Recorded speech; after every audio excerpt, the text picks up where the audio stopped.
A Brief History of Modern India. Chapter 25. Independence with Partition. Attlee's statement of 20th February 1947. Clement Attlee, the British Prime Minister, sensing the trouble all around, made an announcement on 20th February 1947. The British House of Commons declared the British intention of leaving the Indian subcontinent. Main points of Attlee's statement: a deadline of 30th June 1948 was fixed for transfer of power even if the Indian politicians had not agreed by that time on the constitution. The British would relinquish power either to some form of central government or in some areas to the existing provincial governments if the Constituent Assembly was not fully representative, i.e., if the Muslim majority provinces did not join. British powers and obligations vis-à-vis the princely states would lapse with transfer of power, but these would not be transferred to any successor government in British India. Mountbatten would replace Wavell as the Viceroy. The statement contained clear hints of partition and even balkanization of the country into numerous states and was, in essence, a reversion of the Cripps offer. Why a date fixed by government for withdrawal? The government hoped that a fixed date would shock the parties into an agreement on the main question. The government was keen to avert the developing constitutional crisis. The government hoped to convince the Indians of British sincerity. The truth in Wavell's assessment could no longer be denied, that an irreversible decline of the government's authority had taken place. Congress stand. The provision of transfer of power to more than one centre was acceptable to Congress because it meant that the existing assembly could go ahead and frame a constitution for the areas represented by it, and it offered a way out of the existing deadlock. But the illusory hopes of a settlement were soon shattered as the statement proved to be a prelude to the final showdown. The League launched a civil disobedience movement to overthrow the coalition government in Punjab, as it felt emboldened by the statement. Independence and partition. The communal riots and the unworkability of the Congress-League coalition compelled many in early 1947 to think in terms of accepting the so far unthinkable idea of partition. The most insistent demand now came from the Hindu and Sikh communal groups in Bengal and Punjab, who were alarmed at the prospect of compulsory grouping which might find them in Pakistan. The Hindu Mahasabha in Bengal was assessing the feasibility of a separate Hindu province in West Bengal. On 10 March 1947, Nehru stated that the cabinet missions was the best solution if carried out. The only real alternative was the partition of Punjab and Bengal. In April 1947, the Congress President, Kripalani, communicated to the Viceroy, rather than have a battle, we shall let them have their Pakistan provided you allow Bengal and Punjab to be partitioned in a fair manner. Mountbatten as the Viceroy. Mountbatten proved more firm and quick in taking decisions than his predecessors because he was informally given more powers to decide things on the spot. He also had the advantage of the firm decision of the British government to quit at the earliest. His task was to explore the options of unity and division till October 1947 and then advise the British government on the form of transfer of power. But he soon discovered that the broad contours of the scenario to emerge were discernible even before he came to India. The cabinet mission plan was a dead horse, and Jinnah was obstinate about not settling for anything less than a sovereign state. But a serious attempt at unity would involve supporting those forces which wanted a unified India and countering those who opposed it. Mountbatten preferred to woo both sides. Mountbatten Plan, 3 June 1947. The freedom with partition formula was coming to be widely accepted well before Mountbatten arrived in India. One major innovation, actually suggested by V.P. Menon, was the immediate transfer of power on the basis of grant of dominion status, with a right of secession, thus obviating the need to wait for an agreement in the Constituent Assembly on a new political structure. Main points. The important points of the plan were as follows. Punjab and Bengal legislative assemblies would meet into groups, Hindus and Muslims, to vote for partition. If a simple majority of either group voted for partition, then these provinces would be partitioned. In case of partition, two dominions and two constituent assemblies would be created. Sindh would take its own decision. Referendums in NWFP and Sylhet district of Bengal would decide the fate of these areas. Since the Congress had conceded a unified India, all their other points would be met, namely 1. Independence for princely states ruled out, they would join either India or Pakistan. 2. Independence for Bengal ruled out. 3. Accession of Hyderabad to Pakistan ruled out, Mountbatten supported the Congress on this. 4. Freedom to come on 15 August 1947, and 5. A boundary commission to be set up if partition was to be effected. Thus, the League's demand was conceded to the extent that Pakistan would be created and the Congress position on unity was taken into account to make Pakistan as small as possible. Mountbatten's formula was to divide India but retain maximum unity. Why Congress accepted dominion status? The Congress was willing to accept dominion status despite its being against the Lahore Congress, 1929, spirit because 1. It would ensure a peaceful and quick transfer of power. 2. It was more important for the Congress to assume authority to check the explosive situation. And 3. It would allow for some much-needed continuity in the bureaucracy and the army. For Britain, the dominion status offered a chance to keep India in the Commonwealth, even if temporarily, considering the economic strength, defense potential, and greater value of trade and investment in India. Rationale for an early date, 15 August 1947.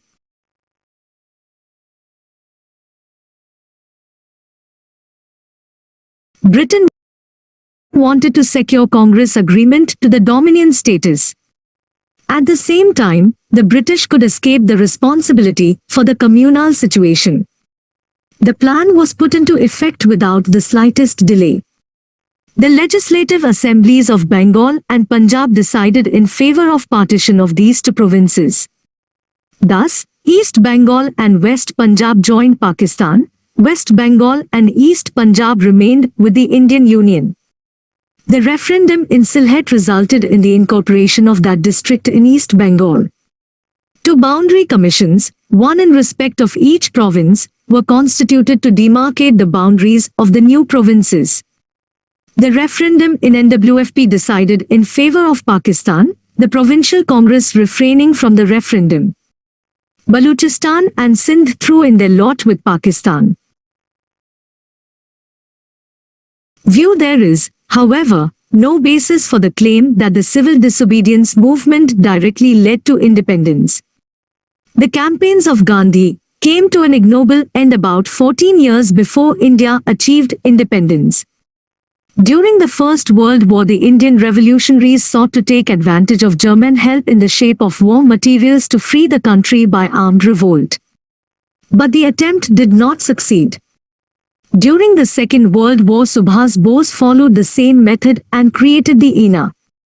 In spite of brilliant planning and initial success, the violent campaigns of Subhas Bose failed. The battles for India's freedom were also being fought against Britain, though indirectly, by Hitler in Europe and Japan in Asia. None of these scored direct success, but few would deny that it was the cumulative effect of all the three that brought freedom to India. In particular, the revelations made by the INA trial, and the reaction it produced in India, made it quite plain to the British, already exhausted by the war, that they could no longer depend upon the loyalty of the sepoys for maintaining their authority in India. This had probably the greatest influence upon their final decision to quit India. R.C. Mazumdar. Indian Independence Act. On 5th July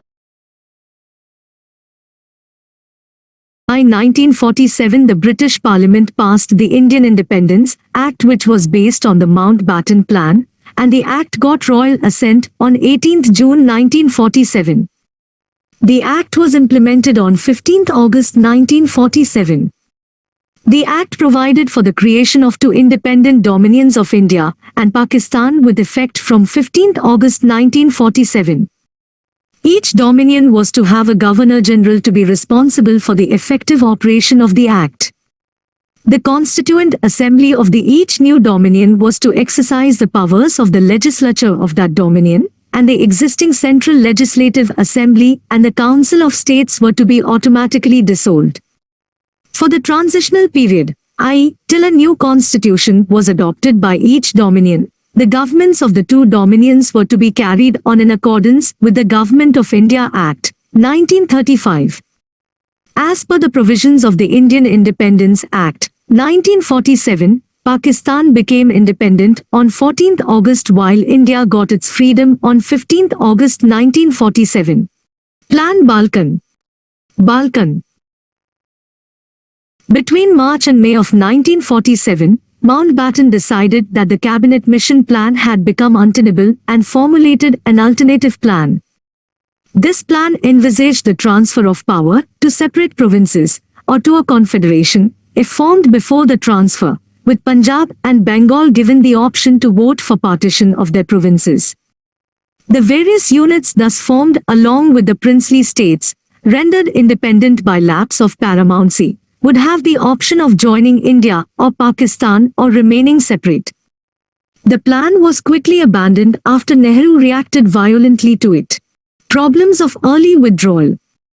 The breakneck speed of events under Mountbatten caused anomalies in arranging the details of partition and totally failed to prevent the Punjab massacre, because there were no transitional institutional structures within which partition problems could be tackled. Mountbatten had hoped to be the common Governor-General of India and Pakistan, thus providing the necessary link, but Jinnah wanted the position for himself in Pakistan. There was a delay in announcing the Boundary Commission award under Radcliffe. Though the award was ready by 12 August 1947, Mountbatten decided to make it public after 15 August so that the British could escape all responsibility of disturbances. Integration of states.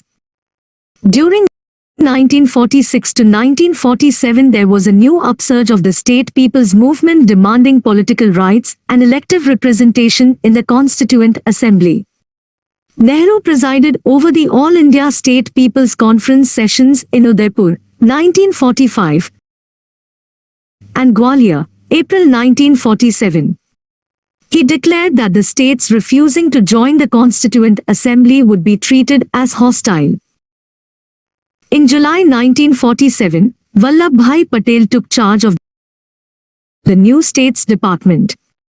Under Patel, the incorporation of Indian states took place into phases with a skillful combination of baits and threats of mass pressure in both. Phase 1. By 15 August 1947, all states except Kashmir, Hyderabad and Junagadh had signed an instrument of accession with the Indian government, acknowledging central authority over defence, external affairs and communication. The princes agreed to this fairly easily because, 1. They were surrendering only what they never had. These three functions had been a part of the British paramountcy. And 2. There was no change in the internal political structure. Phase to the second phase involved a much more difficult process of integration of states with neighbouring provinces or into new units like the Kathiawar Union, Vindhya and Madhya Pradesh, Rajasthan or Himachal Pradesh, along with internal constitutional changes in states which for some years retained their old boundaries, Hyderabad, Mysore, Travancore, Cochin. This phase was accomplished within a year. The principal bait offered was a generous privy purse while some princes were made governors and Rajapramukhs in free India. This rapid political unification of the country after independence was Patel's greatest achievement.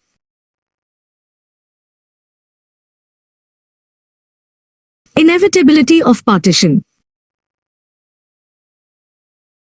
Why Congress accepted partition? The Congress was only accepting the inevitable due to the long-term failure to draw the Muslim masses into the national movement. The partition reflects the success-failure dichotomy of the Congress-led anti-imperialist movement. The Congress had a twofold task: 1. Structuring diverse classes, communities, groups and regions into a nation, and 2. Securing independence for this nation. While the Congress succeeded in building up sufficient national consciousness to exert pressure on the British to quit India, it failed to complete the task of welding the nation, especially in integrating the Muslims into the nation. Only an immediate transfer of power could forestall the spread of direct action and communal violence. The virtual collapse of the interim government also made the notion of Pakistan appear unavoidable. The partition plan ruled out independence for the princely states, which could have been a greater danger to Indian unity as it would have meant balkanization of the country. Acceptance of partition was only a final act of the process of step-by-step concessions to the League's championing of a separate Muslim state. During Cripps Mission, 1942, autonomy of Muslim majority provinces was accepted. During Gandhi-Jinnah talks, 1944, Gandhi accepted the right of self-determination of Muslim majority provinces. After the Cabinet Mission Plan, 1946, Congress conceded the possibility of Muslim majority provinces setting up a separate constituent assembly. Later, the Congress accepted, without demur, that grouping was compulsory. December 1946. Official reference to Pakistan came in March 1947, when CWC resolution stated that Punjab, and by implication, Bengal, must be partitioned if the country was divided. With the 3rd June Plan, Congress accepted partition.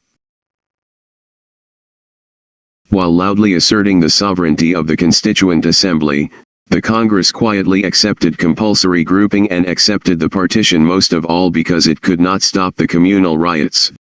There was nevertheless much wishful thinking and lack of appreciation of the dynamics of communal feeling by the Congress, especially in Nehru, who stated at various times once the British left, Hindu-Muslim differences would be patched up and a free, united India would be built up. Partition is only temporary. Partition would be peaceful once Pakistan was conceded. What was there to fight for? The communalism of the 1920s and the 1930s was different from that of the 1940s. Now it was an all-out effort for an assertive Muslim nation. Congress leadership underestimated the potential of this type of communalism. Views: the British were neither the foes of the Hindus nor friends of the Muslims. They set up Pakistan not as a gesture of friendship towards the Muslims, but under the compulsions of their international policies. Wali Khan: it was not so much that Britain pursued a policy of divide and rule as that the process of devolving power by stages in a politically and socially desperate country was inherently divisive. R.J. More: the truth is that we were tired men, and we were getting on in years too. Few of us could stand the prospect of going to prison again, and if we had stood out for a united India, as we wished it, prison obviously awaited us. We saw the fires burning in the Punjab and heard every day of the killings. The plan for partition offered a way out and we took it. Jawaharlal Nehru: I felt that if we did not accept partition, India would be split into many bits and would be completely ruined. My experience of office for 1 year convinced me that the way we have been proceeding would lead us to disaster. We would not have had one Pakistan but several. We would have had Pakistan cells in every office. Sardar Patel Congress, as well as the Muslim League, had accepted partition.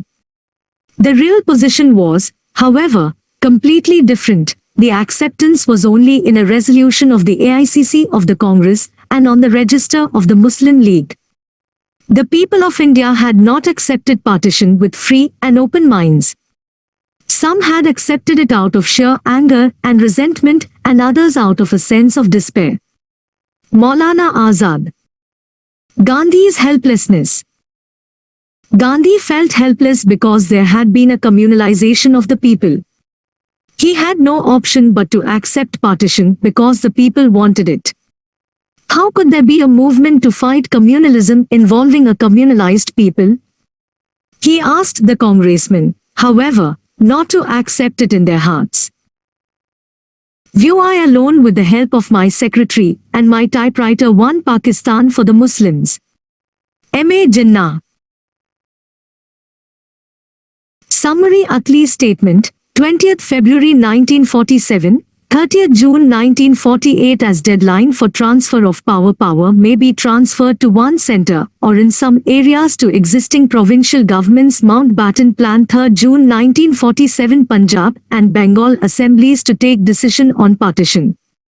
Sindh to take its own decision. Referendum to be held in NWFP and Sylhet district to dominions to be created if partition is to take place, with two constituent assemblies. Freedom to be granted on 15th August 1947, 18th July 1947. The Indian Independence Act 1947 got royal assent, and it was implemented on 15th August 1947. Why partition was seen to be inevitable.